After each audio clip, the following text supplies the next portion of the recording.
that sport was skiing. And then from there, at 15, I got involved in para ice hockey with SportAbility. And with that sport, I just stumbled on it by accident. I just happened to be at the Surrey Sports and Leisure Center, and they were playing hockey at the rink there. And I got involved that way, and then I played on the team, the BC Eagles provincial team, for about 6 years. And around that same time, I was going to physio at the Center for Child Development in Surrey. And my physio suggested I give para athletics, specifically wheelchair racing, a try at the age of 15. And from there on, it kind of took off. And by the age of 21, I was a 2012 Paralympian. I finished 100 meters in the finals, and then I missed the 200-meter final by half a second.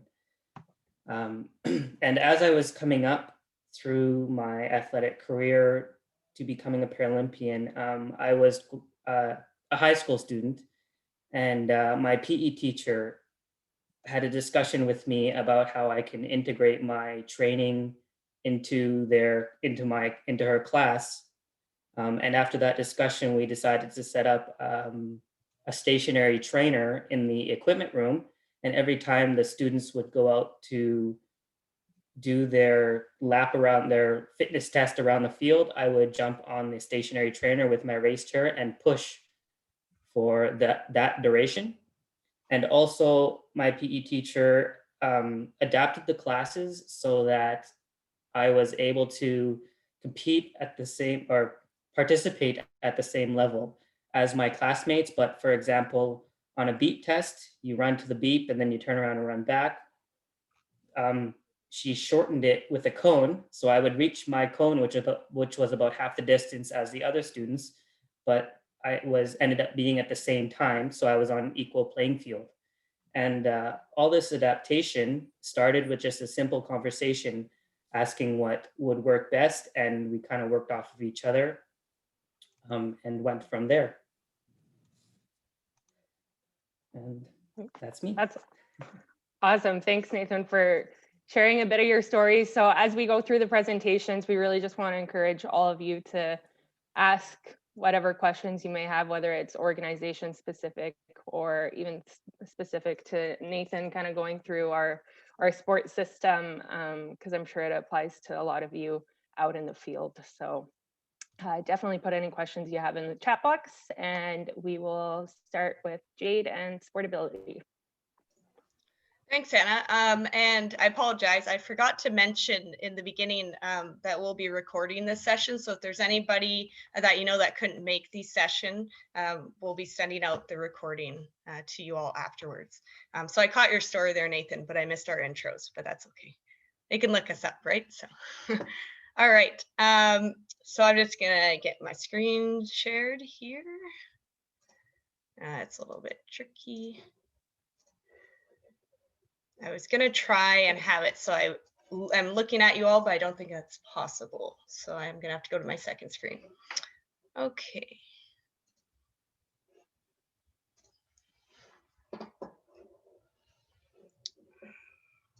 All right, so can everybody see my screen? Perfect, great, thanks. And just a heads up as well, when we have videos, there will be music or sounds that go along with it. So if you want to adjust your volume just so it doesn't frighten anyone, then feel free to do so. Okay. So as mentioned, I'm Jade. I'm with SportAbility BC. So SportAbility is a disability sport organization that provides physical activity and sport opportunities for individuals living with a physical disability. So I mentioned at the beginning, our sports that we focus on or oversee are para ice hockey, or what you might know as sledge hockey, bocce, and power chair soccer. We do this at both the recreational and high performance or competitive levels. So when we meet people for the first time, we definitely want that positive first experience for those individuals, but we like to provide different opportunities for people to follow the pathway within the sport that they would like. So within BC, we have programs, and I'll get into where we're currently located right now. But we also offer different events, again, that kind of touch on the different pathways that people might be looking for to get involved in the sport. So things like multi-sport days, triad events, but also development camps where people have the opportunity to develop their skills within the sport, learn about the sport, learn about the equipment, and also competitions or tournaments in the province where people can have that competition or game opportunity, as well as competition opportunities outside the province for those that might be on the high performance pathway for provincial team or our development teams. So I'll start with our sport, bocce. So bocce is like this, I always refer to it as a Paralympic version of bocce that many people know that you'd play outside with the hard marble balls. So bocce is the Paralympic version of that. So instead of playing with the hard marble balls, you play with the soft, I like to refer to as beanbag-like bocce balls. And you'll notice in these pictures, there's two colors, red and blue. The objective of the game is to get your colored bocce ball closest to the white target ball called the jack to score points. Similar to curling, this is played in ends. So we have 4 ends, and you can play bocce as an individual, in pairs, or in teams of 3. And we also have it so that there's different divisions in which people would play based on their ability level, which is called classification, which I'll touch on a bit later in the presentation. But you see from these pictures, there's different ways to play bocce. So throwing the ball or rolling the ball would be for people that are in classifications of BC 1, 2, 4, 5, and open class. Whereas in the top right-hand corner of my screen, you'll see somebody using a ramp. So that's what we call a BC3 player.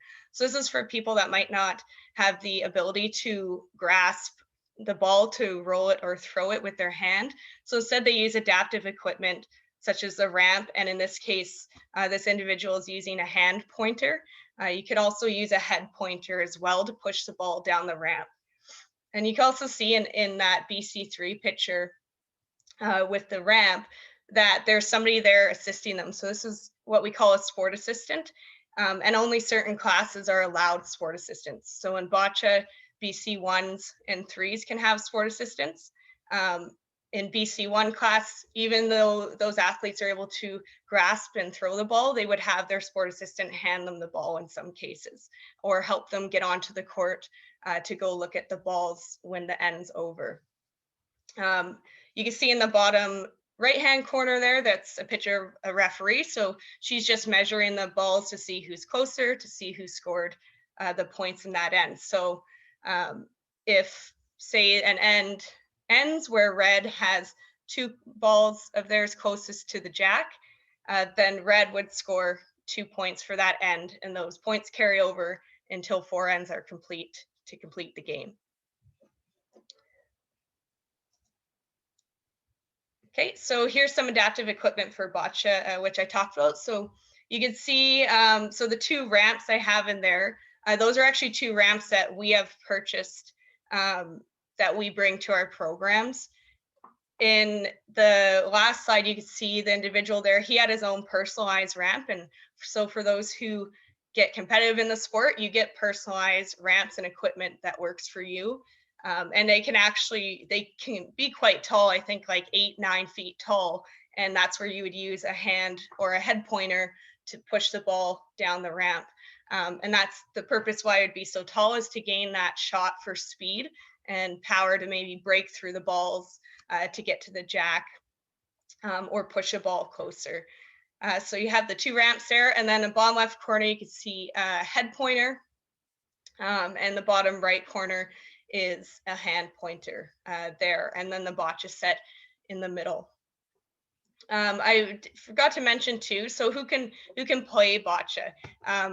It originally was a sport designed for people with severe cerebral palsy, and we see a lot of our athletes that have that disability playing the sport now, but it has opened up to a wide range of different disabilities. Okay, so power soccer is our next sport. I'm going to click the video. So again, if your sound is up or you have headphones in, please adjust your volume so this doesn't startle you here.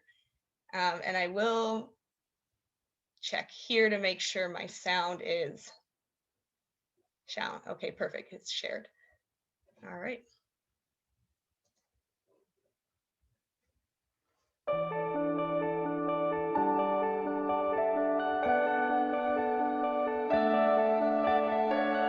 All over town, the word is out.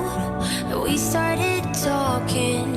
It's been a while, but honestly, how can one let go when all my senses tells me to walk down the streets I walked with you this time around? Much older now, I guess we both know that we're gonna prove them wrong. See what's so obvious. We both keep holding on, 'cause when our minds collide, we come alive. 'Cause when our minds collide, we come alive.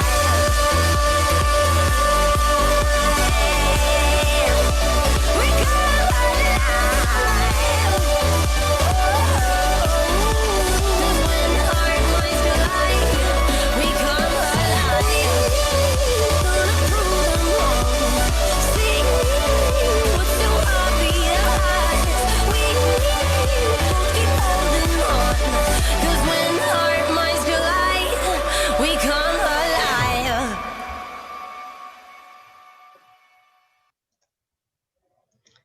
Okay, so yeah, that video was put together by our communications coordinator, Stephanie. So she does an awesome job with that. So you can see from that video, just that it gets you an idea of what power soccer looks like. So power soccer, as you can see, is for persons who use power wheelchairs. So this varies a bit. It's a form of soccer that can be played. That's played 3-on-3 in a gym with a goalie. And what I mean by it can be varied a bit is that there's different adaptions and chairs to play the sport. So I have my screen up here with different images of kind of what we've done and also what's out there. So the top two images actually is very recent. So we actually came up with this, our Vancouver Power Soccer program originally came up with this design, and we basically duplicated it so we can have some options for people to try the sport. But basically it's a couple of flat steel bars, and some basically nuts and bolts or screws to put together and attach easily to chairs. Because what we were finding is that what's available out there doesn't always work. And it becomes a challenge when we want to have people try the sport for the first time. So what's currently out there is in my middle bottom picture there, that plastic guard. You can see the kind of the clamps on there, and that's for chairs that have the foot posts, and it's easy to just clamp on there. Now when the chairs don't have that, that's where we were running into some trouble, and it's what we call a center mount, which we for a lot of the cases would have to individually modify for every person, which takes some time because we have to find somebody that can work with metal, that could take the time to do all those measurements and make it attach.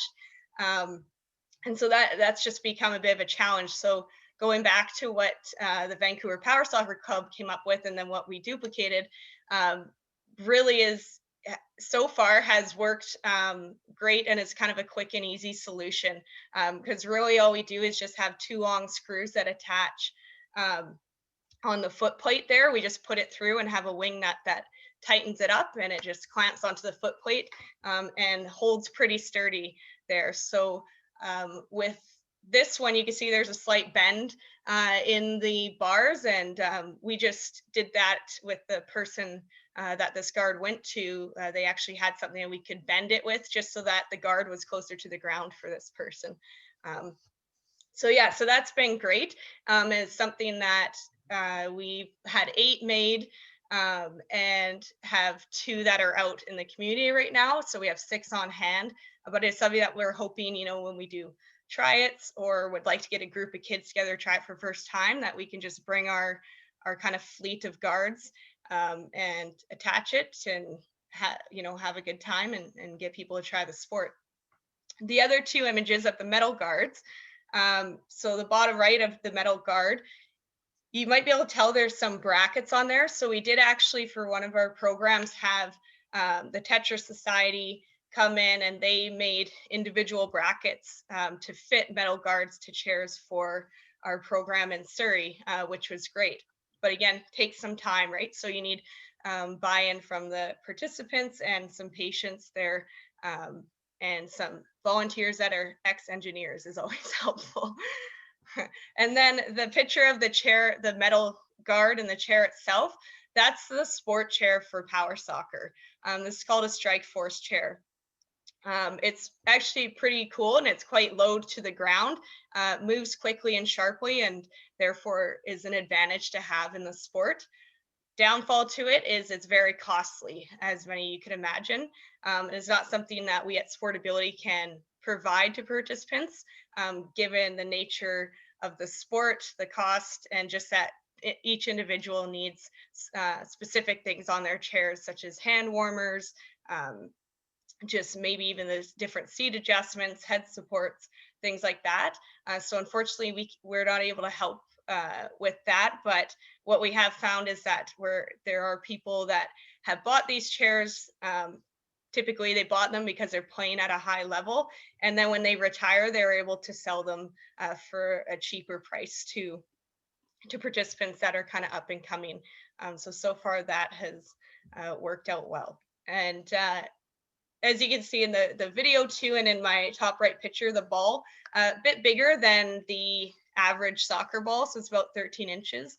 And players use these guards to hit the ball forward or side kick by spinning their chair. Okay, and the next video I'll show you is our sport para ice hockey, or what some of you might know better as sledge hockey. So this video is from our women's development camp. I think it was in 2018 that we held this.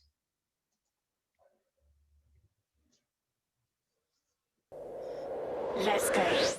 Important for us to empower ourselves to feel good and have great self-esteem about what we can do at our best.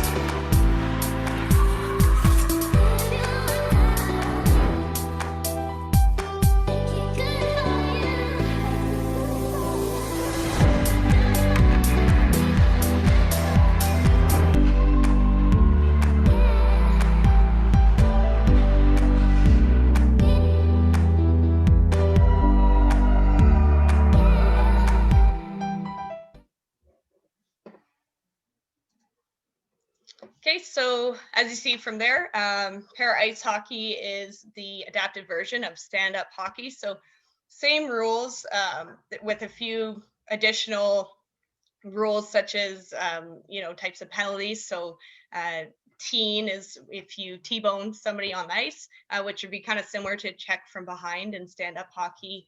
Offsides measured by the blades, but really everything else is the same rules. Instead of being on stand-up skates, you have the blades attached to the bucket of the sled, and 2 sticks with picks at the end that allows you to dig into the ice and propel yourself for power across the ice. So played 5-on-5 goalies, just like stand-up hockey. people in para ice hockey, people that play para ice hockey typically require upper body strength, grip strength, core strength. As you know, there's a lot of balance on ice. It's a pretty tough sport, but a ton of fun when you get going on it. But we have had instances where, you know, we just want to get people on ice, and maybe their disability makes it a bit tougher to participate independently. So that's where we have adaptive equipment, such as a push bar, which you see this sled in the bottom right-hand corner. That's the thing at the back, and that allows somebody to skate behind the person and help push them on the ice. This sled also has a head support and a high back. So for somebody that might not have that full core strength and needs a little bit more of that support, then you can add the high backs to it as well. On typically all the sleds, you have the kind of the foot rest, so that's where the person's feet would rest. And it's not uncommon that for somebody, say with a spinal cord injury, to keep their feet in the sled while playing, we'll just either duct tape or strap in their legs at the bottom, just so they don't have to worry about falling out of their sled or losing that balance while playing. I also added a picture in at the top there of kind of what it looks like for somebody who might have a double leg amputee playing sledge hockey. So there you can see there's a bucket there at the end that helps protect their legs.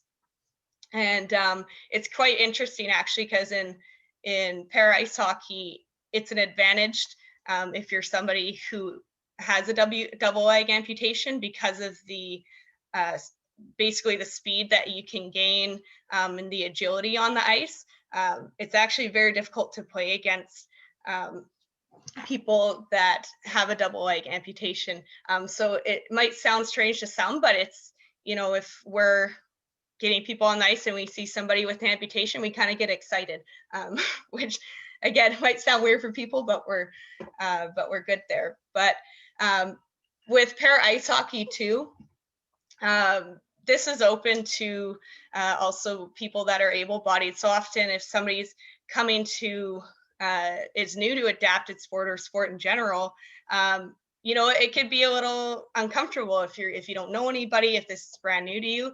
So being able to bring a support system, family, friend, is always nice as well. And that person doesn't have to have a disability. And we have many players that are able-bodied that kind of got introduced to the sport in that way and then stuck with it because they really enjoyed it and made some great connections.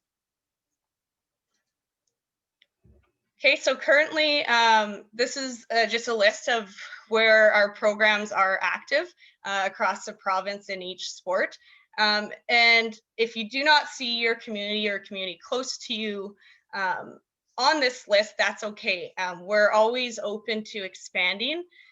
We just need to know where the interest is and make those connections. And then we're able to work with our community partners, whether it be yourselves or, you know, municipalities that want to get a program going. It can take some time, as you know, we need to get funding to support that program with equipment, find the person who's going to coach it, train, have volunteers and that coach trained, and also finding the space and how the equipment's going to be stored. So it can't happen overnight, but if you know people that you think, hey, this sport would be great to have in our community, and you know, you can let me know or work with us or connect me with somebody that is willing to do so.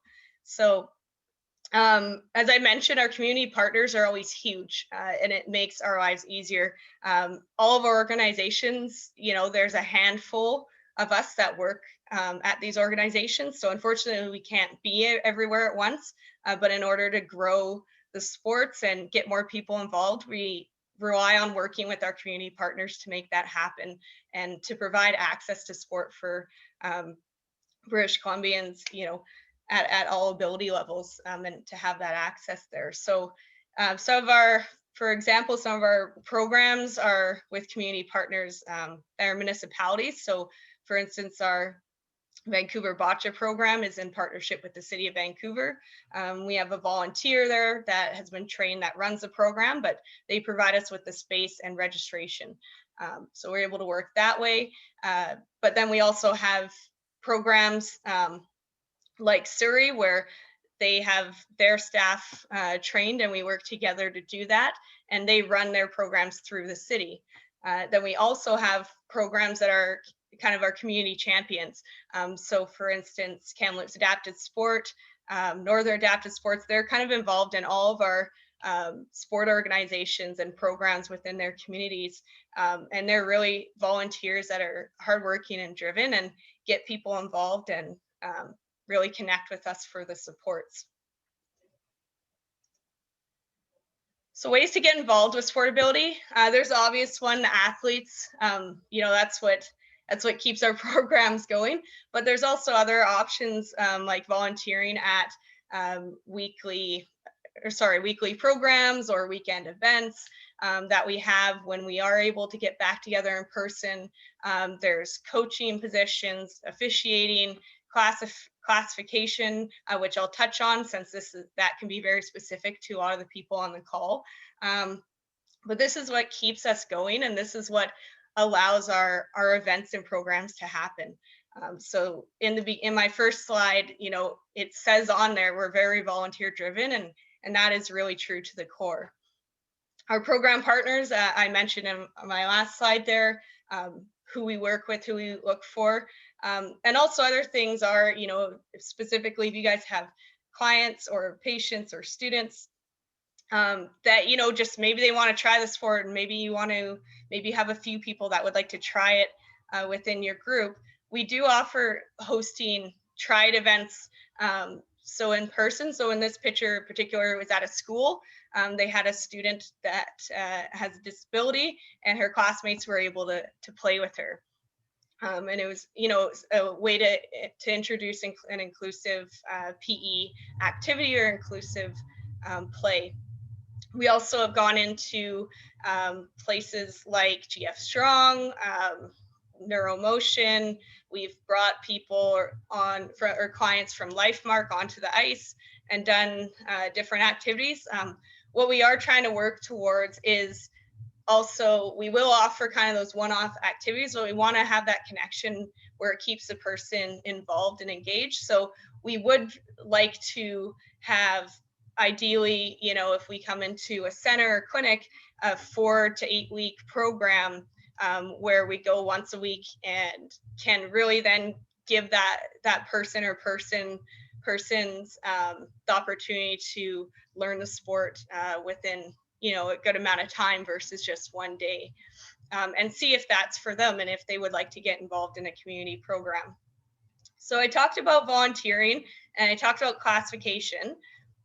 So classification is something where athletes get assessed and basically put into divisions or categories within their sport to compete. And the reason we do this is so that the playing field is level for everyone, so that you don't have somebody that might have more mobility than someone else playing.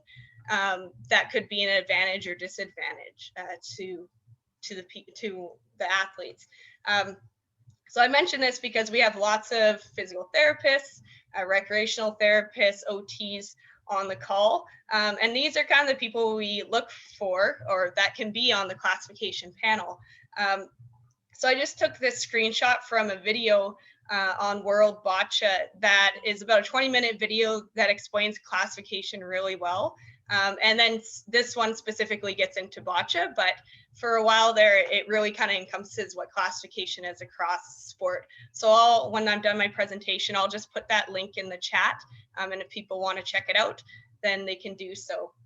And if you find that you are interested in classification, you can get in touch with any one of us about which sport that you might be interested in. And we can then go from there and put you in contact with our classifiers.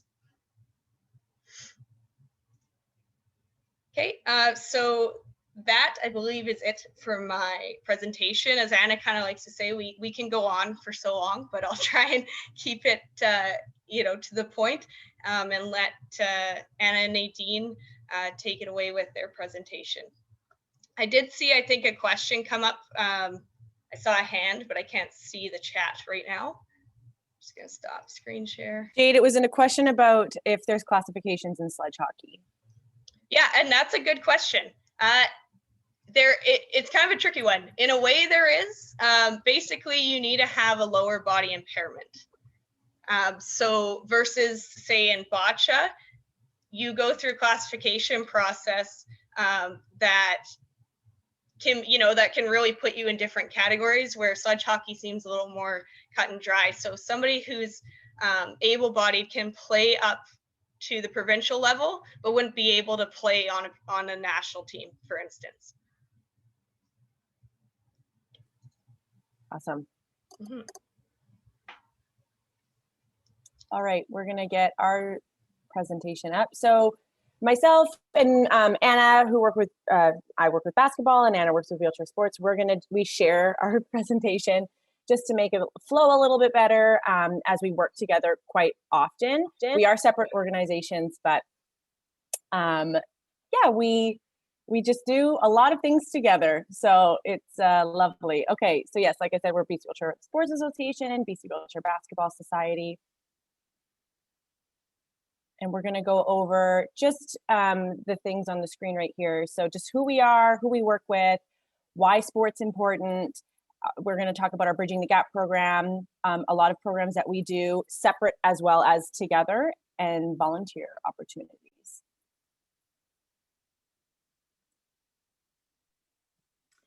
Okay, so just a little bit about BC Wheelchair Sports Association and BC Wheelchair Basketball Society. Both were under the same umbrella, established in 1971 until about the 1980s, when BC Wheelchair Basketball grew really far and really fast. But both organizations work really closely ever since, helping people with physical disabilities across the province lead active and healthy lives through wheelchair sports. So under BC Wheelchair Sports Association, there are 3 sports: wheelchair tennis, wheelchair rugby, and wheelchair athletics or track and field. And under BC Wheelchair Basketball Society, there is wheelchair basketball and the Let's Play program. So both organizations are provincial. So we have programs in the Lower Mainland area, so Vancouver, Richmond, Surrey, Abbotsford, and Port Moody.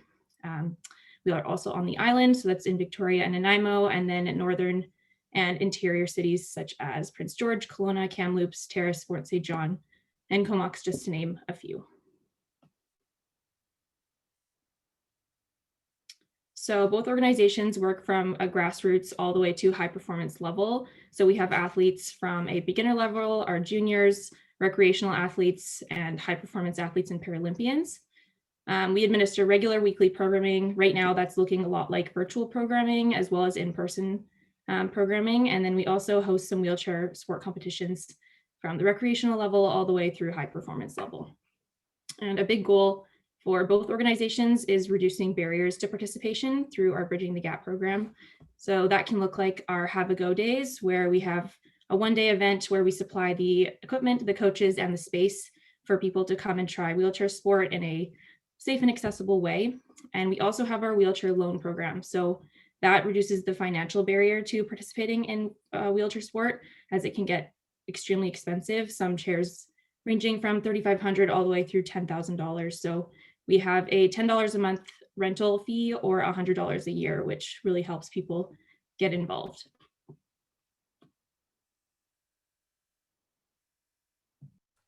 So the participant population is really anyone with a physical disability.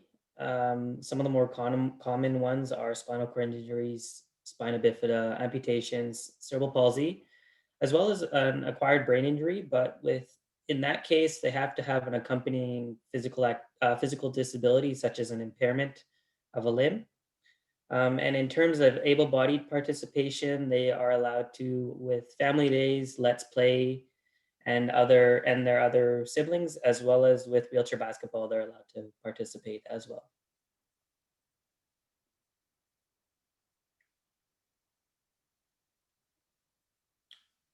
This is just a short video on wheelchair athletics explained.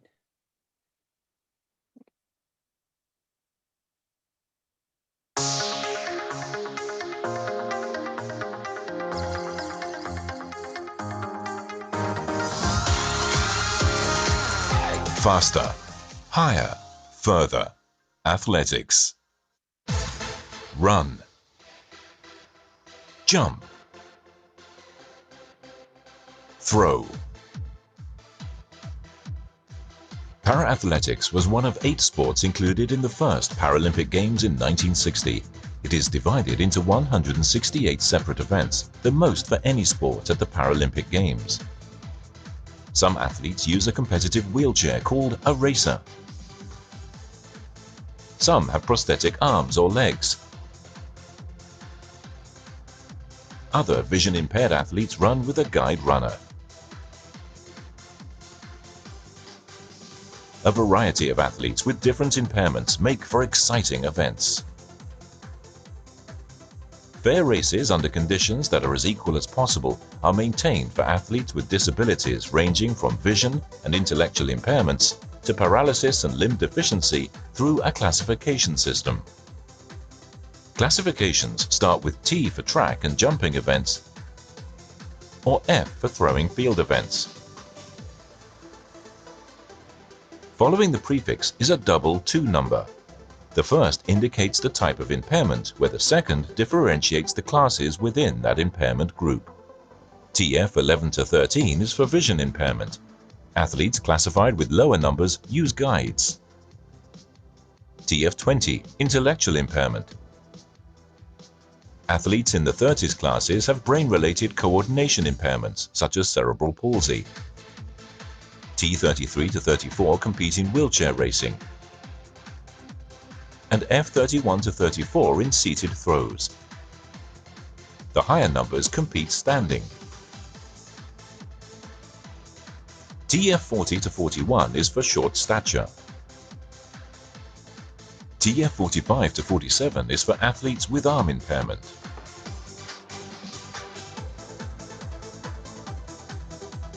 Athletes in the 50s classes compete in wheelchairs or seated throws in field events. The lower the number, the greater the activity limitation. TF 61 to 64 athletes have a leg impairment with a prosthesis. The lower the number, the higher the degree of amputation. At the Tokyo 2020 Paralympic Games, there are 16 classes in the men's 100 meters and 14 classes in the women's, meaning a total of 30 100 meters gold medalists will be created. There is also an event that is unique to the Paralympic Games. The club throw was created for athletes with limited grip as a replacement for javelin throw, allowing the club to be thrown freely so long as only one hand is used, creating a variety of styles. Athletes with vision impairment guided through a specially made tether running alongside their guide runners. They push themselves to the limit.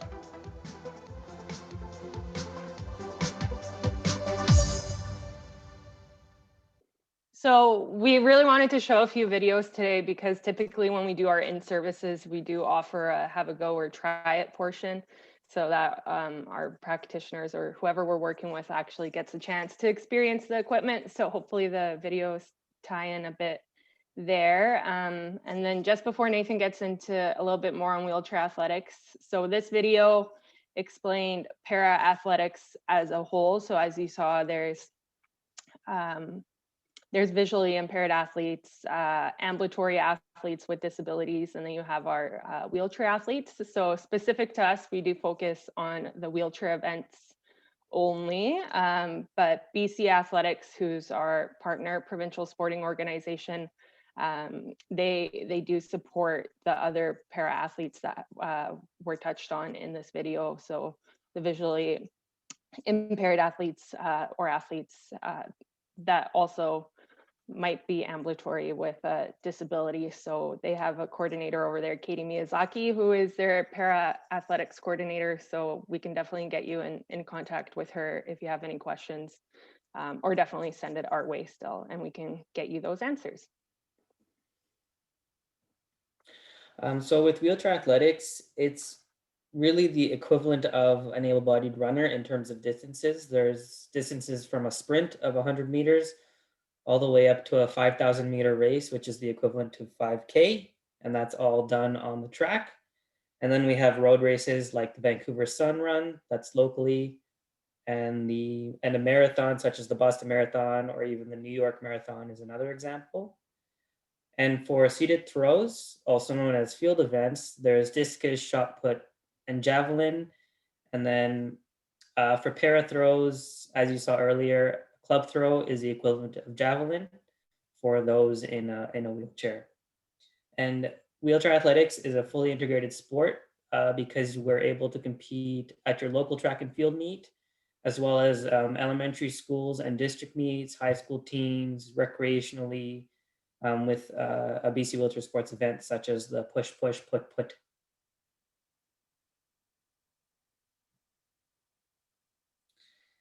And in terms of who can participate, as I mentioned earlier, it's a wide range of disabilities can participate in wheelchair athletics.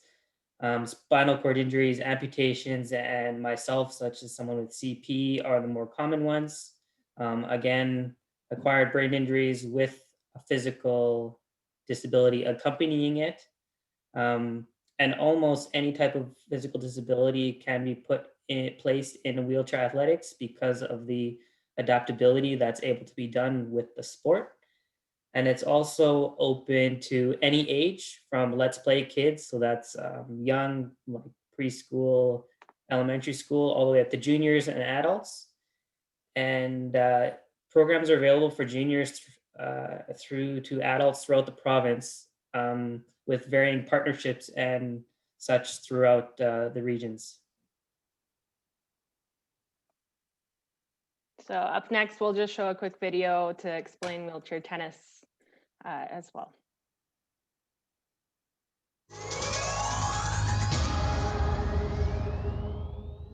Wheelchair tennis is a technical and tactical sport, very similar to its Olympic counterpart, and is played by athletes in more than 100 countries. The most significant difference to Olympic tennis is the two-bounce rule, whereby a player can allow the ball to bounce twice and must return it before a third bounce. The second bounce can be inside or outside the court boundaries. Matches are the best of 3 sets. The first player to reach 6 games by a margin of 2 wins the set. As with the able-bodied version, if the set is tied at 5-5, one of the players must win 7-5. If the score is 6-all, a tiebreak is used to decide the set. The wheelchair tennis competition consists of 6 medal events: men's singles, women's singles, men's doubles, women's doubles, quad singles, and quad doubles. Players use sports wheelchairs with wheels adapted to allow better balance and mobility. As with all Paralympic sports, classification in wheelchair tennis is based on the principle that an athlete has a medically diagnosed permanent impairment.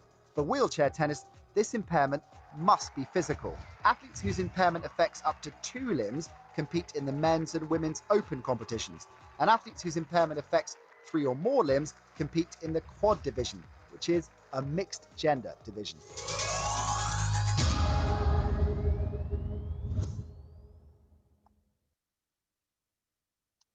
Okay, so as mentioned, wheelchair tennis is one of the sports that BC Wheelchair Sports facilitates. So our program manager, Michelle McDonnell, facilitates that throughout the province.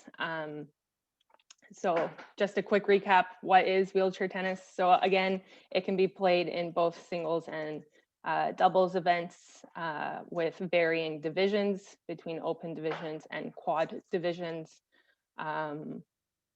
And what's nice about wheelchair tennis is it really just follows the exact same rules as able-bodied tennis for the most part, with the exception that wheelchair tennis allows the ball to bounce twice before it is hit. So whether you want to take those 2 bounces and get that extra push in, you definitely can. Or if you're there in one shot, you can also do that as well. So other than that, the rules are nearly identical. And the other great thing is that you're actually able to modify the play so that you can play with an able-bodied friend, family member, or who else is competing. So this is called up and down play. So it could be myself and my friend in his wheelchair playing against someone else and another individual in a wheelchair as well. So it really integrates all people in play, which is nice. And yeah, similar to wheelchair athletics, fully integrated sport. So you can compete on school teams, in club leagues, recreationally, or even in local tournaments and beyond. And then just a quick recap here on the disability piece and who can play. So they mentioned in the video, anyone with a medically diagnosed permanent mobility related physical disability can play, but this must result in a substantial loss of function in one or both lower extremities. So for open divisions, so that's loss of function in one or both legs. So that might be a spinal cord injury, a lower spinal cord injury, amputations, or joint fusions, and sometimes hip replacements fall into those categories. And then for the quad division, it's any permanent physical disability that results in a substantial loss of movement in one or both legs, along with one or both arms. So again, that could be a spinal cord injury that's a bit higher, resulting in quadriplegia, arm amputations as well, other myopathy or muscular dystrophy types of disabilities as well. So very inclusive amongst varying disabilities, and similar to the rest of our programming, available for juniors through to adults in most regions today and still under development. And our last sport for wheelchair sports is wheelchair rugby.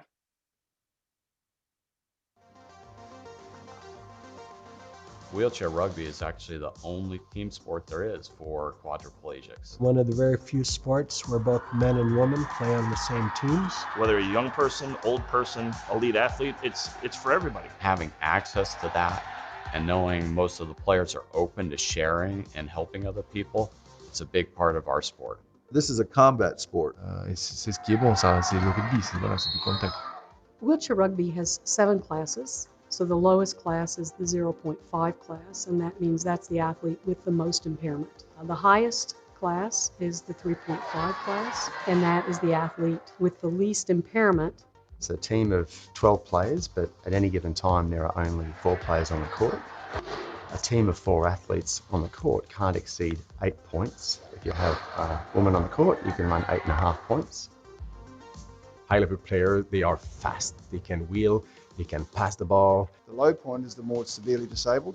They are the key players and they play defensive roles and provide the opportunity for the high point player to score. You don't need lights, you don't need anything. All you need is a ball and 4 cones and you have a game.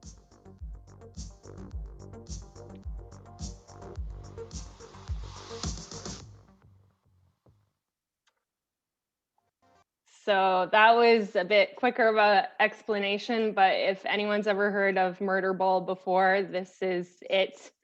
So originally wheelchair rugby was called murder ball, but then we realized that it was a bit harder to get people into sport with a name such as murder ball, so it was changed to wheelchair rugby. And really, it's a sport that combines elements of basketball, handball, and hockey. So that's a lot of people that you see transition over into wheelchair rugby post-injury. So that's the resemblance of wheelchair rugby. It's nothing really like able-bodied rugby. And then, so like they mentioned, it's played on a basketball court. And it's actually played in over 40 countries today and under development in several more areas. So it was originally created for people with quadriplegia, men and women. And so you do need to have some loss of function in at least 3 limbs to participate. So that's a lot of your spinal cord injuries, but as well as 4 limbs. So that could be your non-spinal cord injuries, disabilities. So anything like cerebral palsy, quad amputations, or sometimes neurological disorders will also be classifiable for wheelchair rugby. And some of the other disabilities you might see is polio or some progressive diseases such as muscular dystrophy and multiple sclerosis. So if at any point you have people coming through your clinic or see someone along the street and you think they might be eligible for any of our sports, never say no. You can reach out to us and we can definitely help support that. And similar to the rest of our sports, again, programming available for juniors through to adults in most regions today.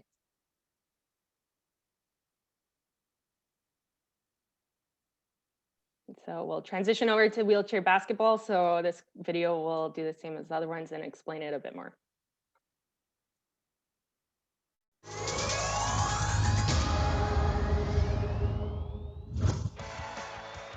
Wheelchair basketball has featured in every Games since its introduction in 1960. The sport is very similar to able-bodied basketball. The court, the hoop, and the backboard are all the same dimensions. Each team consists of 12 players, with 5 on court at any one time. Players are classified on a point system from 1 to 4.5. The higher the number, the lower the impairment. Each team can't exceed a total of 14 points on the court at any time.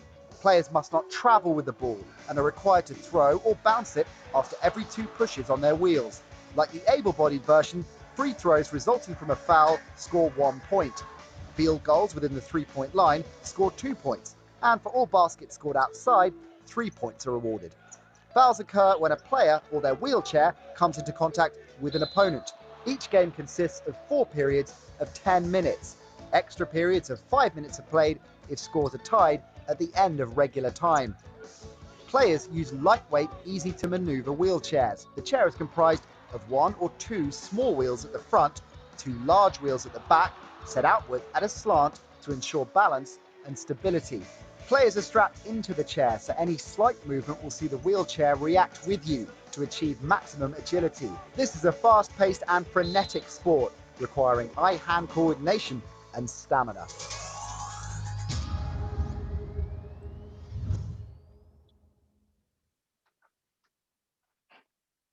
Awesome. Yeah, so that's a great description of the sport for wheelchair basketball. There was a few things in there that are a bit different specifically in BC, so I'll just go over that. But it's a fast-paced, hard-hitting, competitive sport played by 2 teams where the object is to get the ball in the net, and there's nothing different other than just using a sports chair. It's 5-on-5. The only difference is that in the video, so at the Paralympic level, you're only allowed 14 points on the court. But in BC, to make it more inclusive, to include just more variation of lineups, we play with a max of 17 points on the court. So that just allows a few more different variations of classified athletes, and more specifically, more able-bodied people can play because we need able-bodied people to play wheelchair basketball in our province at the moment. Yeah, so next slide. So the sport was designed for athletes with a physical impairment that are not able to play stand up. However, in BC, it's an inclusive sport, and across Canada, actually, it is up until the provincial level. And then once you get onto the national team, you have to have some form of disability to play.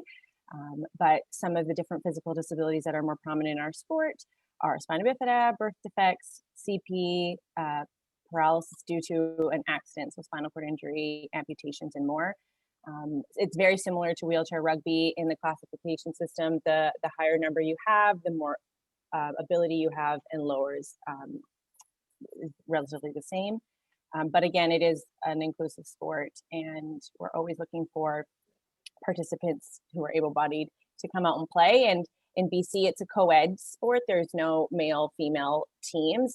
We do have a provincial women's team that is strictly women, but there is no men's team. So there are championships and leagues it's all co-ed. So if a woman is on the court with men in a co-ed situation, they'll get a less their classification will down a point to promote women playing, because there is not a lot of ladies playing the sport. So next. So Let's Play. Let's Play is under the umbrella of BC Wheelchair Basketball Society, but we do it all over the province. It's directed at kids who are elementary school aged or early young adults or teens. So usually generally 14 and younger.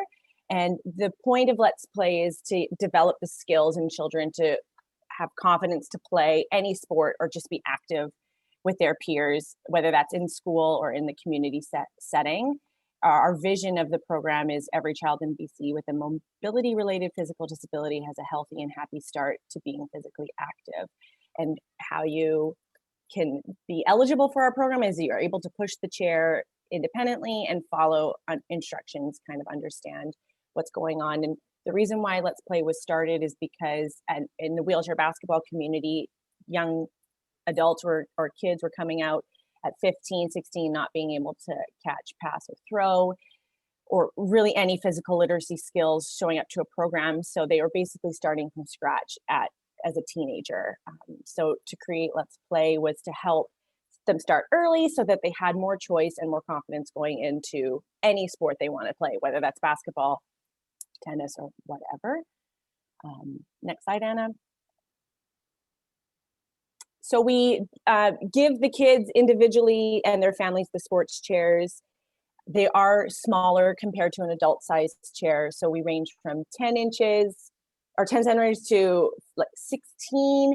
So an average adult would fit into about a 15 or upwards of 20-inch sports chair. And so this in the picture right here, this is one of the smallest chairs that we have. They're very small, and they are designed to be adjusted per individual who uses it. So we host lots of Let's Play days when we're in person for children and their families to come out and play, and in the communities.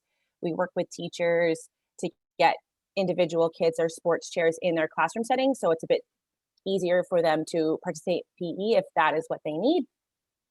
And we try and help as much as we can with guidance for the equipment, as well as some inclusive activity programs or just game ideas for different user groups.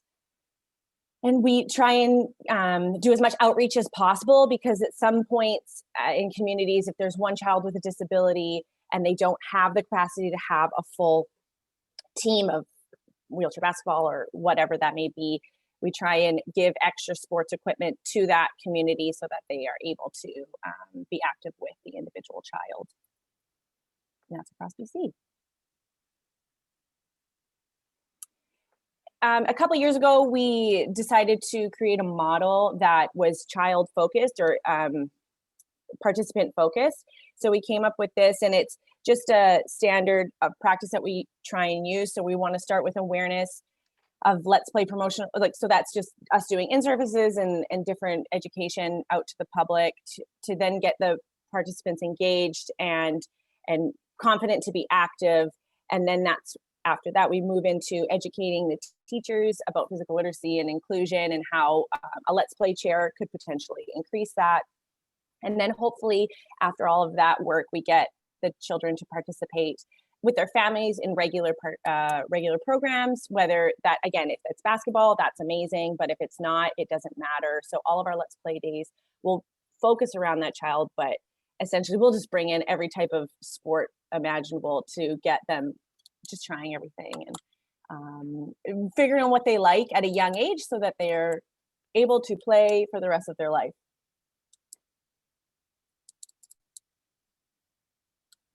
So some of our partnerships, I'll start and then we'll get Anna to add your 2 cents. But we have so many different people that we work with between wheelchair sports and wheelchair basketball, from different sports groups, SportAbility being one of them. We've done wheelchair curling and sit skiing with the different sports groups, and any type of sport that we could get to play with our Let's Play kids or expose them to, we will. And then we have lots of other user groups that we partner with, like Kids Sport and iSpark and many others. Anna, do you want to add in some others?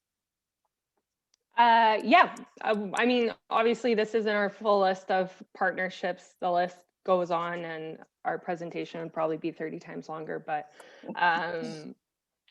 yeah, just some big ones. I mean, GF Strong, we partner with a lot, and I know we have some people on the call from GF Strong, so a lot of recruitment and sport development over at the rehab centers. Similarly, Sunny Hill, we've been fortunate to get a program going there that was kind of limited during COVID. So we're hoping to do weekly sports programs over at Sunny Hill as well, and just really working on those introductory pieces to sport. And then similarly on the left-hand side, you'll see all of our sport partners. So although we are disability sport organizations, we partner heavily with our provincial sporting organizations such as Tennis BC, BC Athletics, and then all the way up to the national level as well. So Tennis Canada, Wheelchair Rugby Canada, Athletics Canada, and similarly for basketball, Wheelchair Basketball Canada, and beyond. So lots of partnerships that we are very grateful for as we move forward in sport. Yeah, and just one, to mention one thing specifically, is Jumpstart has given us a lot of funding to provide sports chairs to different communities and children, and they've given us a lot of grants for programming in general. So they are huge in both wheelchair sports and wheelchair basketballs books.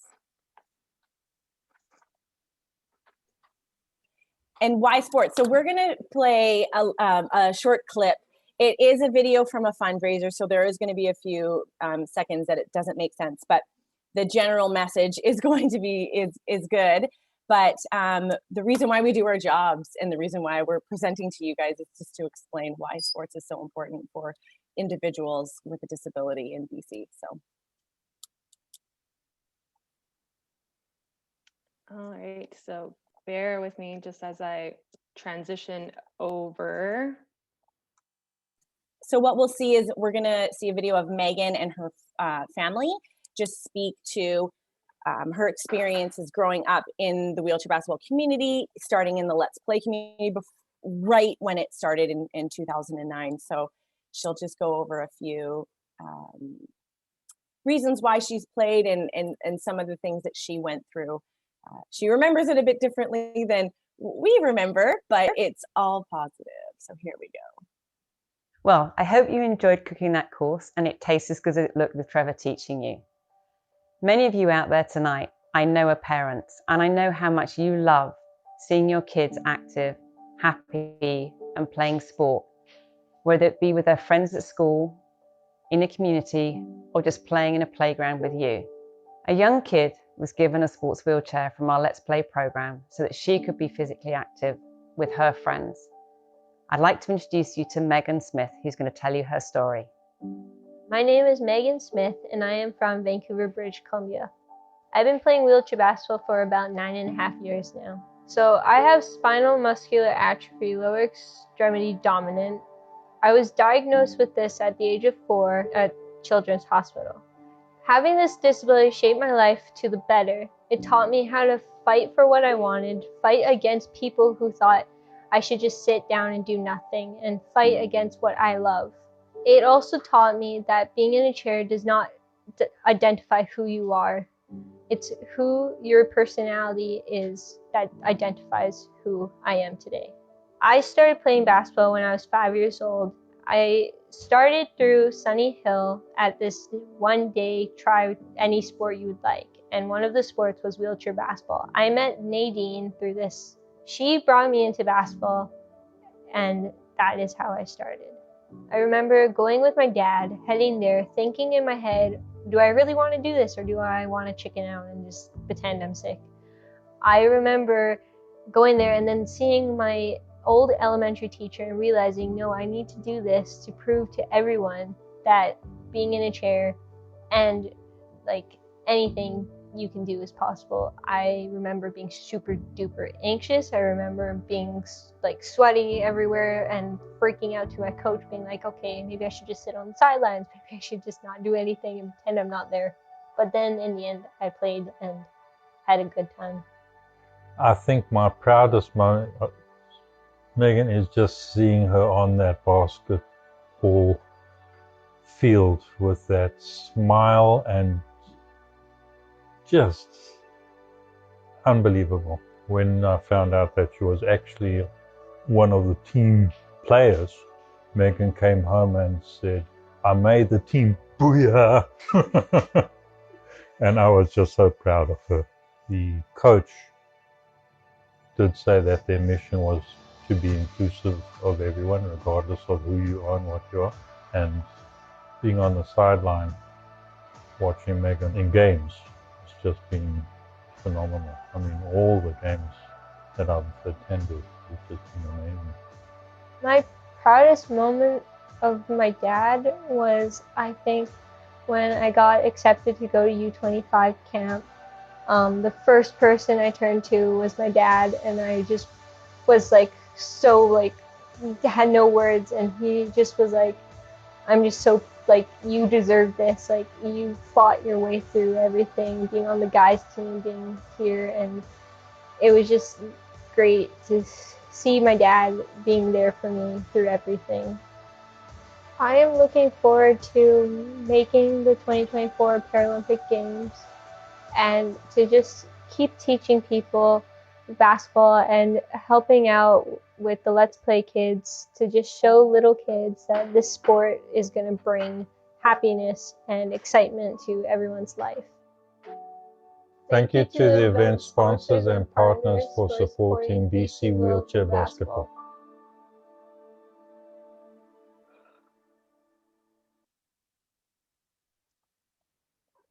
So that's Megan, and just a great feel-good video of where she's going to be, and she's yeah, a great addition to all of our programs. Absolutely. Dana, you're up. Yeah, so as you can tell from that video, as well as I'm sure most of you know, there are a ton of benefits to sport in so many different realms. So I'm just going to touch on a few of those.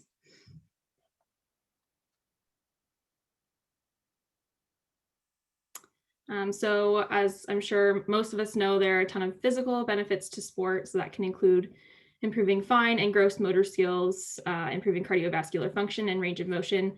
But benefits of sport go way beyond that. So into kind of social benefits, sport can be really great for fostering friendships, a sense of independence, and a sense of community. As for those who are living with a physical disability, that can be hard to build or hard to maintain. So sport is a really great avenue to be able to do that. And then into some cognitive benefits, it's really great for improving self-esteem, ability to cope, and pride in physical accomplishments, all of those improving confidence in those who are participating in sport, which is really, really great. And under emotional benefits, it's really great for reducing stress, increasing confidence, and increasing a sense of belonging, as those are really important for any individual participating in sport, but especially for those who have a physical disability.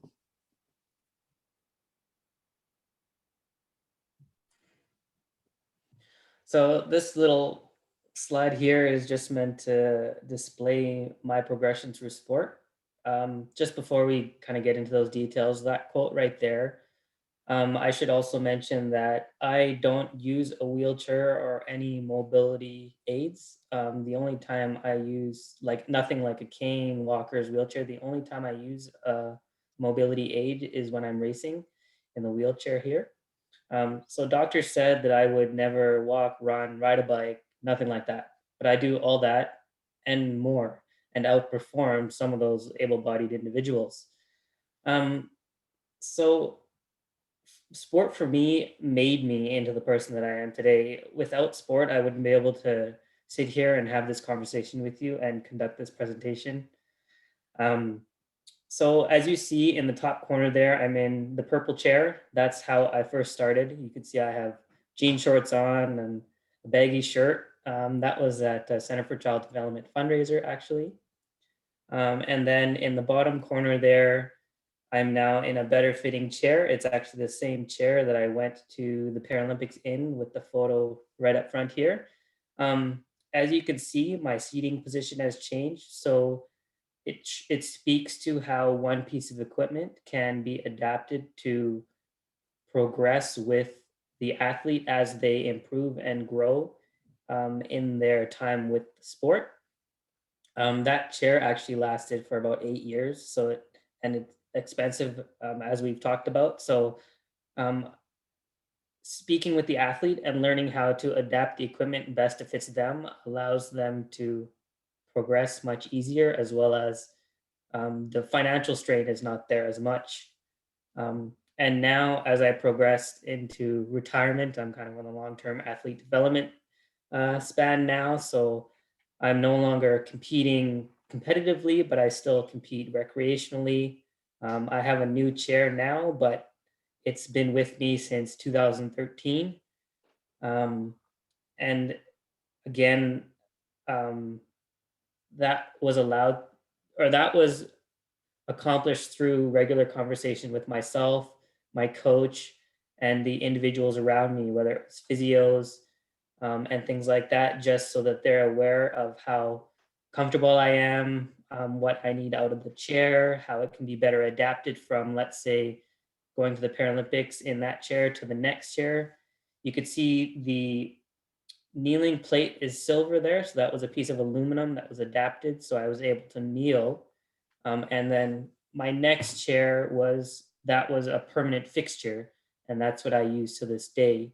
Um, but it's little changes like that and conversations between the health professionals and the participants to encourage long-term participation. Yeah, and I think Nathan said it spot on there. One of the key takeaways we want everyone to kind of focus on is, although we speak to wheelchair sports and wheelchair basketball and all those wheelchair sports today, you don't need to be a daily wheelchair user to participate in our programs. So a lot of the time when people hear wheelchair sports, they think just because they don't use a wheelchair on a day-to-day basis that they're not eligible for our sports, but that's certainly not the case. We like to really get the point across that any one of our sports chairs, whether it's a wheelchair racer or a sports chair for basketball or a tennis chair or a seated throws chair, those are really just another piece of equipment to help move someone along in their sport journeys. So similarly to how you need running shoes to run the track or cleats to play soccer, you need your racing chair to race around the track, you need your sports chair to play basketball. Those are all the same fundamentals within our sports that it is for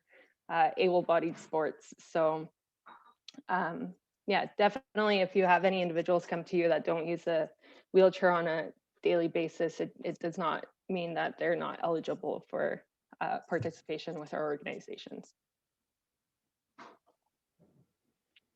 And so that kind of brings us into the Bridging the Gap program that we've mentioned early on. So the Bridging the Gap program started within BC Wheelchair Sports and has now kind of taken off nationwide in Canada. So it's really just an initiative that works on supporting involvement for people with physical disabilities in wheelchair sports and recreation opportunities, while focusing on breaking down barriers towards participation. So a lot of those barriers that you'll see and that we've mentioned is equipment. Sometimes that costs thousands of dollars, or accessibility to programming, and those kind of things. So through our Bridging the Gap program, we focus on our Have a Go days that Dana mentioned earlier. So we do certainly have a go days within just the general community and bring out our equipment for the day, and anyone can come try our sport free of cost. We have our coaches there to support the technique piece, and we have other peers that come out. So Nathan's come out to several of our Have a Goes to act as a mentor for some of the new individuals, which is a really big piece of the Bridging the Gap tenants. And then similarly, we do have a go days again within different clinics, whether it's PT clinics or OT, or similarly at our partner rehab centers. So GF Strong and Sunny Hill, we've facilitated have a go days from there. So as mentioned, partnerships with rehab centers and community organizations. Bridging the Gap also focuses on coaches and instructor recruitment and training. So really looking for those key individuals to help get people in sport. Athlete role models and mentorship, that's a big one. I can stand here and tell someone how to transfer from their day chair to their sports chair, but it's certainly not the same watching someone of a similar disability do that for that new athlete. So we do focus a lot on using our current athletes or retired athletes or coaches to kind of help model those pieces, and partnering with Spinal Cord Injury BC as well. Advocacy and awareness is a huge piece. That's why we're here today. We want people to know about what we do and how we can support people with disabilities that others might come across. Development level programming through to high performance. So a lot of our Bridging the Gap programming starts from that first initial contact, whether it's at rehab centers or coming out to have a go day, and that transitions nicely into some of our beginner development level programming. And then because both of our organizations do focus on the full long-term athlete development pathway, we support those athletes from grassroots all the way to high performance as well. And then also a big one is focusing on facility accessibility. So we've worked with a lot of different facilities, whether it's a tennis bubble or a track and field facility, to even just day-to-day facilities, looking at how to increase their accessibility for all users. It's definitely something that we focus on within the Bridging the Gap program as well. So the Bridging the Gap program focuses on breaking down a lot of these barriers. So that can include physical, intellectual, or emotional barriers. So some of the physical barriers can include accessible facilities, cost of adaptive equipment, need for physical assistance, transportation, availability of programs, and financial constraints, as we've all mentioned. But they can also include awareness of opportunities, lack of experience, lack of support, self-identification, fear of injury or further injury, and perceptions of family and others. And all of these apply to the individual, but things like awareness of opportunities apply to people like practitioners as well, as that is who these people are reaching out to find different opportunities and ask questions about how to participate in sport. And if these practitioners don't know any opportunities or don't have the answers to these questions, they may not reach out ever again. And that is terrible, because sport participation, as we've mentioned, has so many benefits, and we want to get everyone involved. Okay, and so you've seen a lot of these sports chairs through the videos that we showed, or through the photos on the slides as well. But we just wanted to touch on, again, we have equipment loan, wheelchair loan program through both BC Wheelchair Sports and BC Wheelchair Basketball, as well as Let's Play. So really, it's just about making sure that we can reduce any barrier to sport, and a big one being the equipment piece for people. And then this slide again just nicely shows in the top right hand corner, you have, that's your wheelchair racer. In the bottom left hand corner, that's your standard wheelchair tennis chair.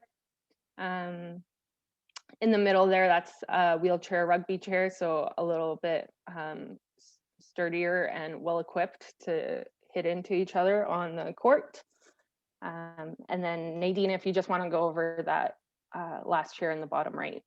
Yeah, so that's just a standard sports chair. It's typically used for basketball, but can be used for a lot of other sports. It has cambered wheels, so it's stable when it's turning. It has the two small rollerblade wheels on the front, and then it is one on the back. And in the Paralympic wheelchair basketball video, it said that there's two back wheels or fifth wheels. It totally depends the chair. There's options for both of having one or two, depending on people's need.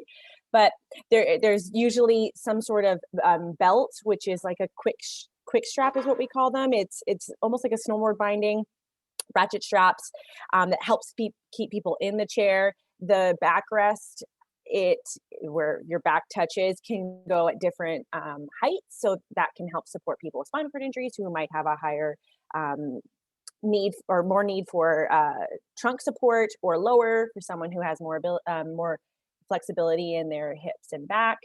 And yeah, they come in a whole bunch of different sizes, as well as adjustable frames, and it can be used for a lot of different things inside and outside. One thing that I'd like to add is that with wheelchair basketball, we not only have the individual sports chairs for loan, but we also have a schools and community program that we, for a cost, can bring out 10 sports chairs and an instructor or an athlete to do in-person wheelchair basketball demonstrations or physical literacy demonstrations. So we try and go to kids' schools who have a disability, but there's a lot of different community groups and schools that request us to go out and just show for a full day or week how to play wheelchair basketball and other wheelchair skills. Yeah. And I guess the only chair missing from here is the seated throws chair that you would have seen in the wheelchair athletic slides. That one is definitely still part of the wheelchair loan program, but is a bit trickier one to rent out, as it doesn't fit in a typical 4-door sedan, and it's a bit heavier to move around. So we typically help facilitate that programming a bit more, and whether the ones on the slide are just a bit easier to rent out individually. And then, yeah, like Nadine said, all these chairs are adaptable and adjustable to fit anyone's needs, whether it's from size to fixing the foot plates, or getting someone from a kneeling position to just a seated position with their feet out. So yeah, I think that's it. Mm-hmm. And then we have a few more slides. So if you have any questions right now, definitely start putting those in the chat box. And so once we get to the end of our presentation, we're more than happy to answer those. So some of the programming that we offer, we've listed here, and we've put it into categories. But for wheelchair basketball, we have, when COVID is not around, because we've been in virtual land for over a year now, but we have weekly programs all over the province. So there's different regions that have club practices, as well as in the Lower Mainland, we have weekly programs. We have WOW basketball, which is women's only wheelchair basketball, typically done out of the Richmond Oval. And then we have 2 specific events a year, one in the Lower Mainland and one out in Victoria. We try to do as many regional game days as possible to get some competition throughout the province. We have fundraisers. We're a part of the BC Winter Games. So we, in February 2020, we were in Fort St. John, and upcoming, we're going to be in Vernon in 2022, February, hopefully. We're also part of the Canada Winter Games.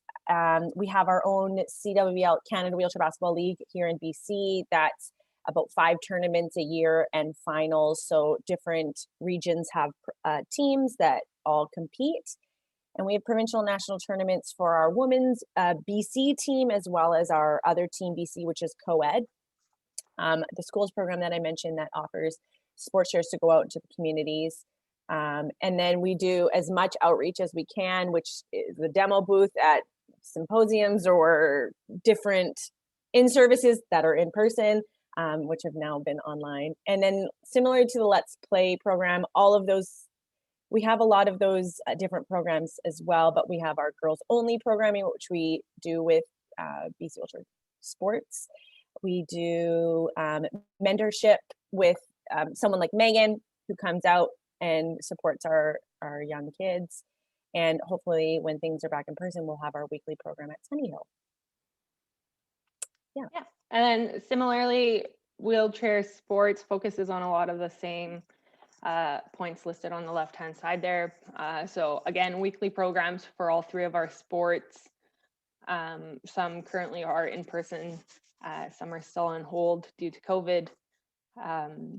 We do a bunch of different types of fundraisers, league days within our sports, and then some cool ones on the international event hosting side. So we host the Vancouver Invitational Wheelchair Rugby Tournament, which typically happens in March, as well as the Canada Cup International Wheelchair Rugby Tournament, which is typically in June biannually. And that one brings out the 8 top teams in the world for wheelchair rugby pre-Paralympic Games. So that one's always a fun one to see. The Vancouver International Wheelchair Tennis Tournament, that one's great over at Kits Beach Tennis Court. And then just this past year, 2020, before the pandemic hit, we were fortunate to hold the IWRF Paralympic Qualification Tournament for wheelchair rugby to see which 2 final teams were going to the Paralympic Games. And then similarly for Canada Summer Games, athletics, wheelchair athletics is a component to that as well. So that one's always an exciting one.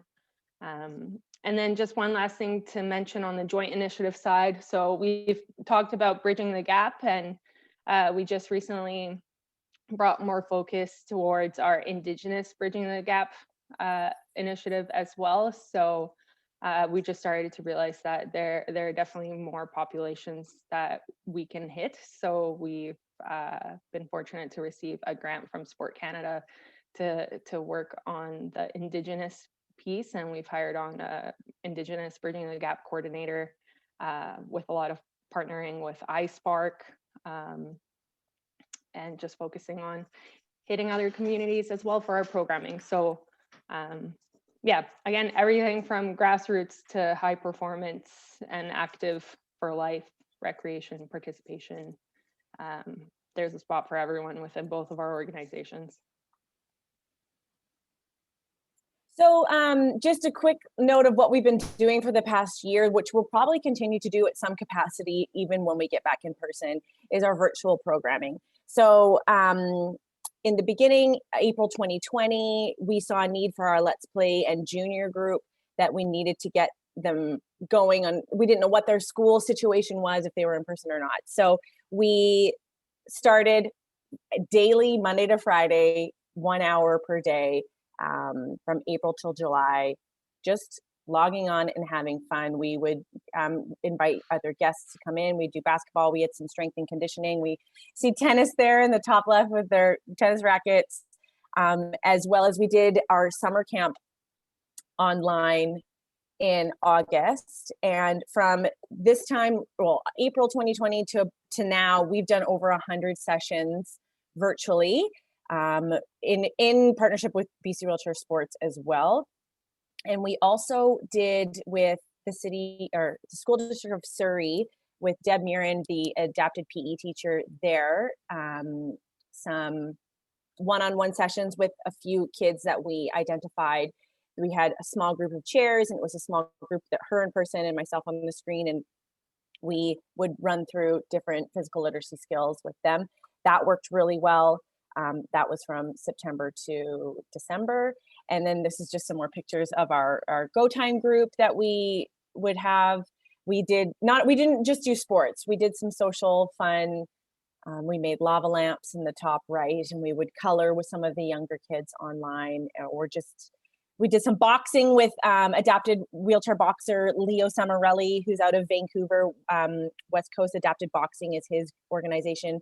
Very skilled and just a great virtual programmer, and then or just dancing. So we've really changed the way that we've done programming over this past year.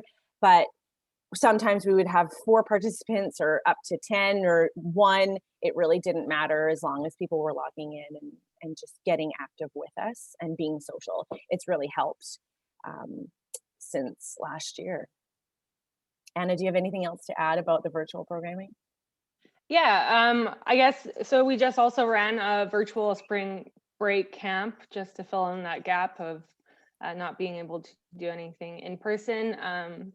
But the big piece, knowing that a lot of the participants online right now work with children, is that we typically host a multi-sport junior sports camp each year in August. So that's for our junior age, so typically around 12 to 18 years old. Kids from across the province with physical disabilities will provide that financial support for them to be able to come down to the camp. And it's typically a 5-day camp, and we just circuit through our sports. We integrate other adapted sports. So SportAbility is typically a partner for that camp.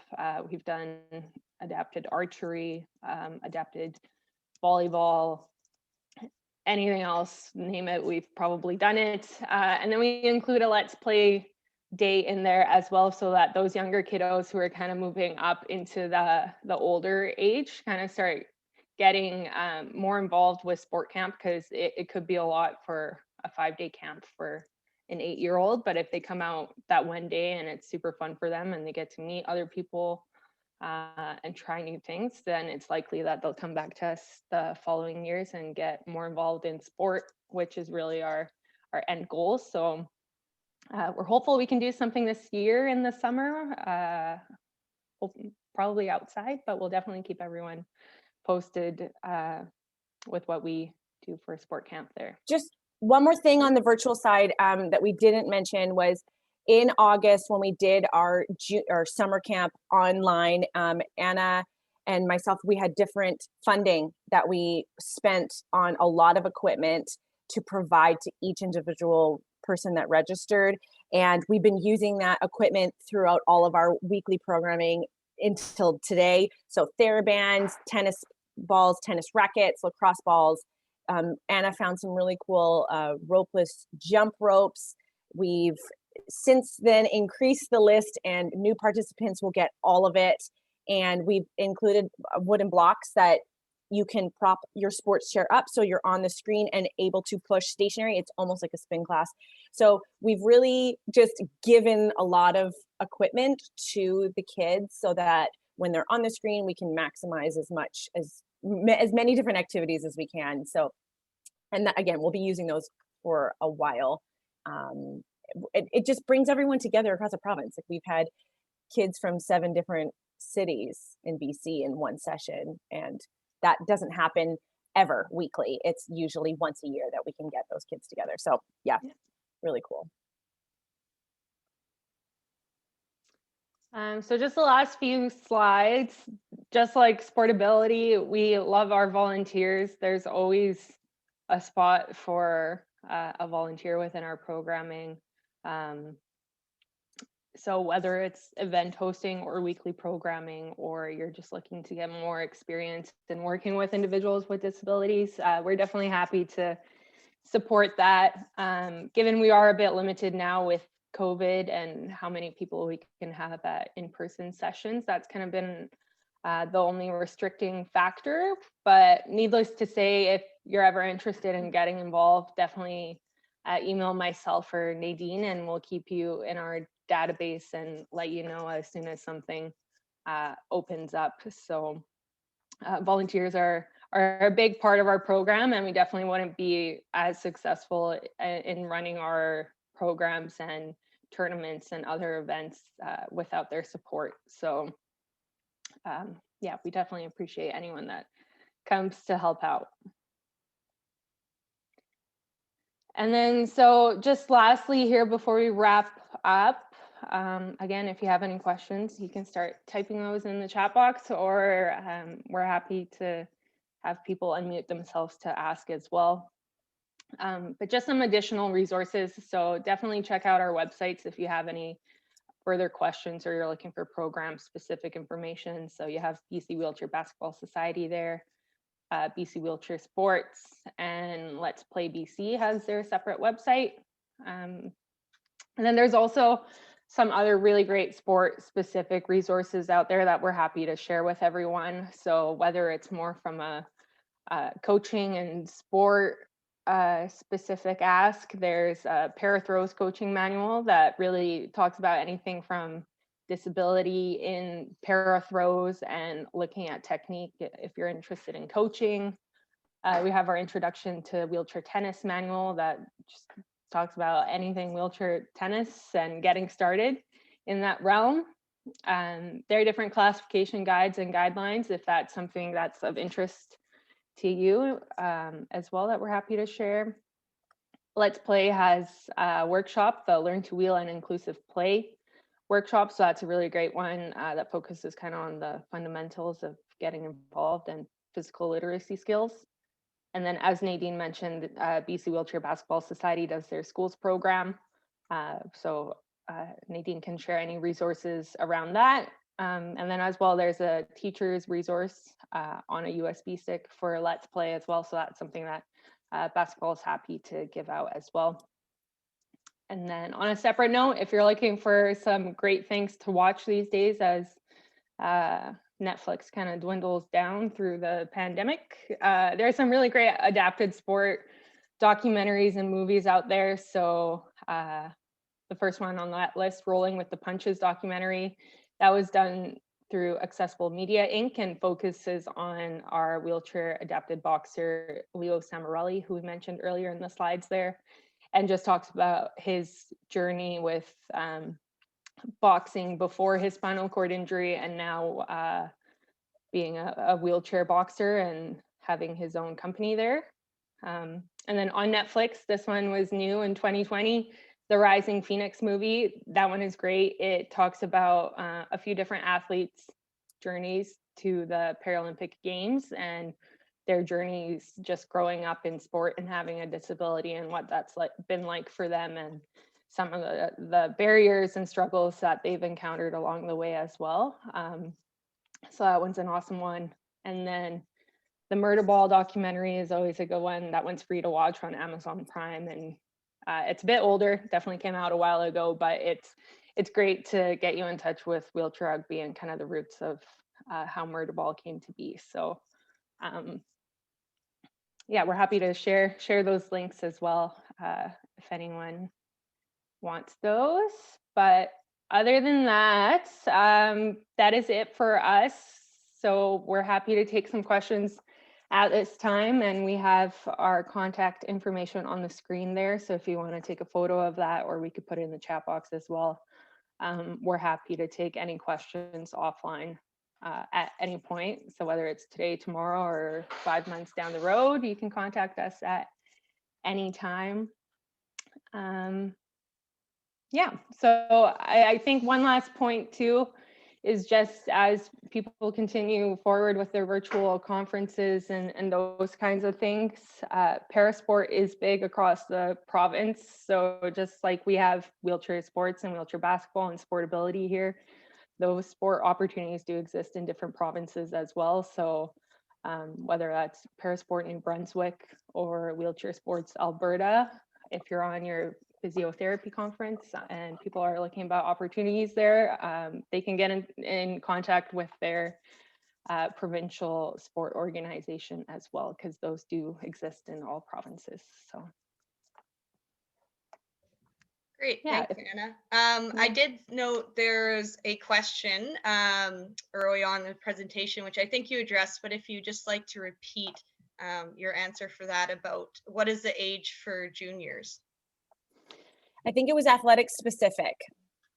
Okay, well, I can touch on either. So athletic specific, I mean, so we just recently started some new junior wheelchair athletics programming, because typically what's happened in the past is that we had juniors come out to our summer sessions right before their district track and field meets within their school. So they'd come to a couple of sessions, compete in their meet, and that was kind of it for them. But we really wanted to focus on that continuous program throughout the whole year so that they have more chances to work on skills and just get involved. So right now we're kind of looking at the age range of 12 to 18, and given we're not large in numbers right now, especially due to COVID-19, we've kind of expanded it to even if there are any Let's Play aged kids who might be younger than 12 or 14 and they're interested in coming out, as long as we have the equipment and we're able to support them during these times, they can definitely come out. But a lot of the times, yeah, when we do say juniors, we're looking at that 12 to 18 range. And if there's anyone that kind of falls outside of those age ranges, we're happy to look at that person individually, because sometimes just depending on their skill in sport, or if they're new to sport, it still might be a good environment or a successful first chance for them to come out and try some sports. So I think Catherine has a question. Just unmute yourself, Catherine.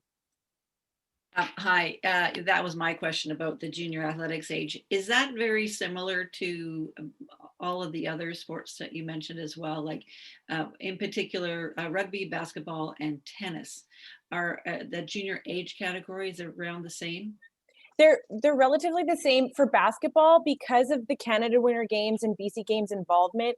We have it's upwards of 22 and lower for our juniors, but that's only for specific programs. So what Anna mentioned for basketball, it's 12 to 18 is generally what we offer for our junior sports camps and things like that. But then if we get into specific programs, sometimes we raise it to about 22, 23. And then if it's a late entry athlete, so someone who is brand new to the sport, who might be in their early 20s, who's never played, they are technically a brand new beginner player. So we would invite them at pretty much any age to come and join in the right development setting, if that makes sense. So it is super individual, as well as we try and keep them in age categories, but we try and just be flexible to include everybody in the right development setting.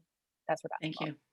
Thank you. And I know specifically for wheelchair tennis, Michelle, our program manager, because there are a lot of juniors within wheelchair tennis programming, it is divided amongst beginners, or she does also have some high performance junior athletes as well. So yeah, like Nadine mentioned, it is a bit individualistic depending on their sporting history as well, but typically it falls within that same range. So yeah. Thanks for the question, Catherine. It's nice to see you. Patrick had a question specifically, I think a bit more, Jade, for sledge hockey about the classification. So it said hold on, I'm just trying to find it. If you have a loss of core muscles and it has no separate classification for sledge hockey, just clarifying question, I think. Yeah, so I'll kind of similar to kind of what you said, Nadine, with at the recreation center, at the recreation level and getting people on the ice. I mean, we really don't focus on classification necessarily. It's more important, like you said, to get people involved and out there. So any kind of adaptations that might support somebody's specific disability, we try our best to help out with, and if not, we try and find people that might know a way to make it easier. So it's definitely a trial and error process. The way the classification comes in, and I think we all kind of touched on a little bit in our presentations, is more so at the like high performance level, so more the national level and at provincial level sometimes as well. But so hopefully that kind of clarifies things. But in terms of just getting involved, it really we don't focus on the disability. It's more just getting people out there and finding a way that works for them.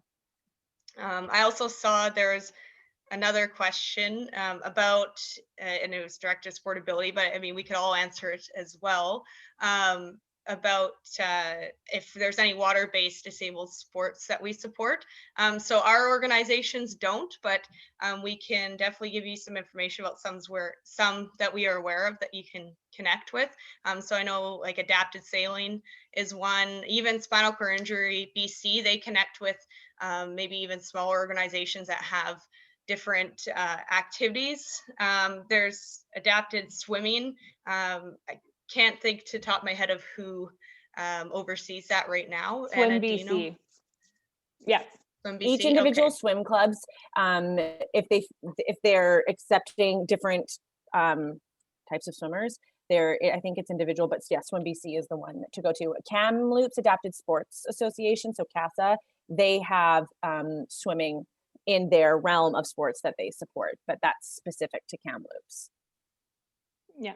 And then I think the last one that I know of as well is Water Polo BC. I don't think they formally started any type of programming in that realm, but it's definitely something that they've added to their repertoire of participants. So water polo would also be one to look at as well. But yeah, definitely like Jade mentioned, if we don't know the answer, we're happy to search and get you connected with others who might. So yeah, great question.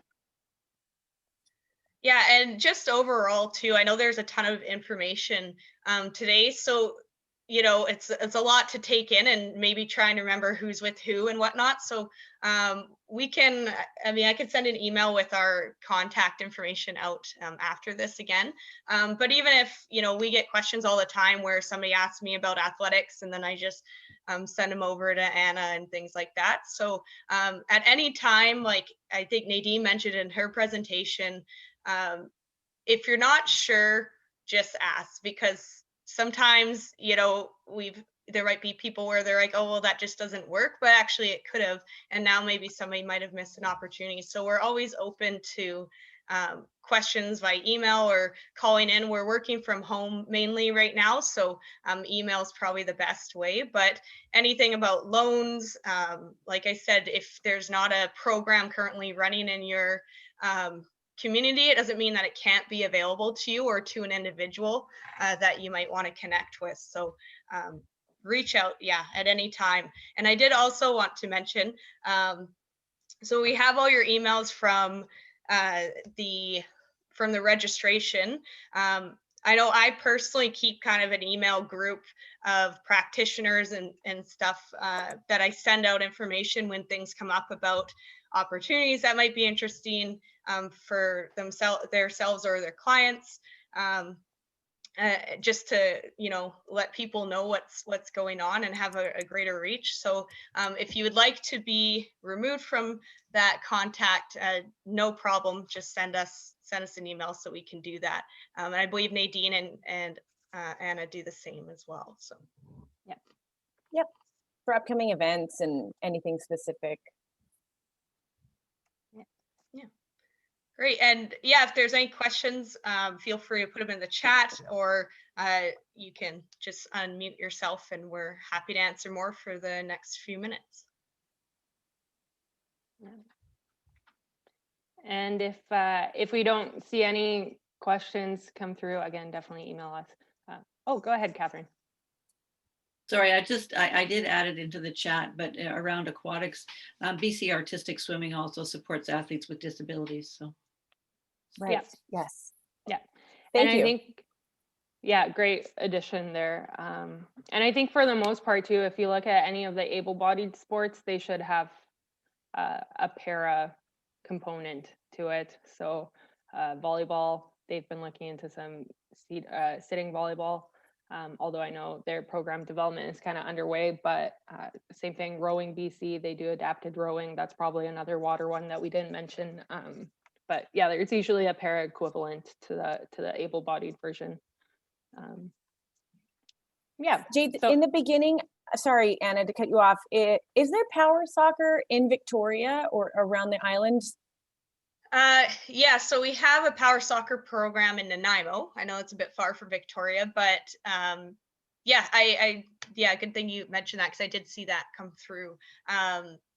Again, nothing currently running in Victoria, but there's interest there, even with one of our partners is Pisces, and they've touched on power soccer a little bit, but nothing really in place yet.